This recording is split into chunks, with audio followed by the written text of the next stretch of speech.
नाज़रीन, ड्रामासिल तेरे जाने के बाद के आने वाली एपिसोड में आप देखेंगे कि महा मांगेगी माफ़ी सजल से और कहेगी कि मैंने बहुत गलत किया तुम्हारे साथ। मैं जिन लोगों पे एतबार करके बैठी थी वो तो मेरे असल दुश्मन थे। मैं समझ रही थी कि मेरे भाई और भाभी मेरे लिए हमदर्द होंगे, लेकिन उन्होंने तो मेरे लिए इतना बड़ा घड़ा खोदा है कि मैं हमाद की नज़रों में बहुत ही ज़्यादा गिर चुकी हूँ और मैं मज़ीद नहीं गिरना चाहती। इसलिए मैं चाहती हूँ कि तुम मुझे माफ़ कर दो और हमाद से कहो कि वो मुझे घर से ना निकाले, क्योंकि अगर उसने भी निकाल दिया तो जिस तरह से मेरे भाई भाभी ने मुझे घर से निकाला है तो मैं कहाँ जाऊँगी। मेरा तो यहाँ पे कोई ठिकाना भी नहीं है।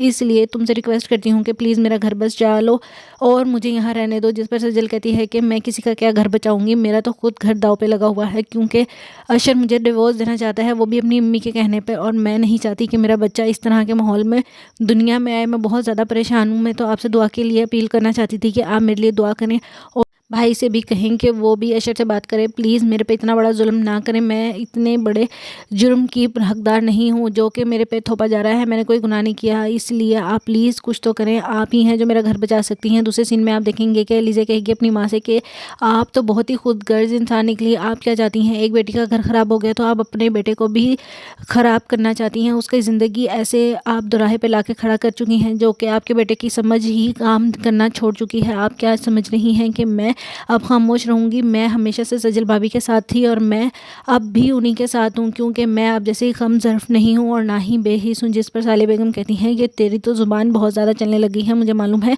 तू सजल की ज़ुबान बोल रही है और ये तो तेरे सर पे उमैर की मोहब्बत का भूत सवार हुआ है। देखिए ज़रा अशर से कह के कैसे उतरवाती हूँ। और मैं कहती हूँ रिश्ते वाली से कोई ऐसा लूला लंगड़ा ही ढूंढे जिससे तेरी शादी करूँ, यहाँ से तू दफ़ा हो जाए, क्योंकि तेरा मज़ीद इस घर में रहना मेरे लिए अज़ाब बनता जा रहा है। सजल अपने घर में तो चली गई है, अपने भाई के घर में तो उसने फसाद डाला ही डाला है, यहाँ मेरे घर को भी बर्बाद करी है। जिस पर एलिज़ा कहती है आप तो बस कर दें, अपनी बेटी को ही देख लें, उसने भी घर बर्बाद किया और आप भी करें।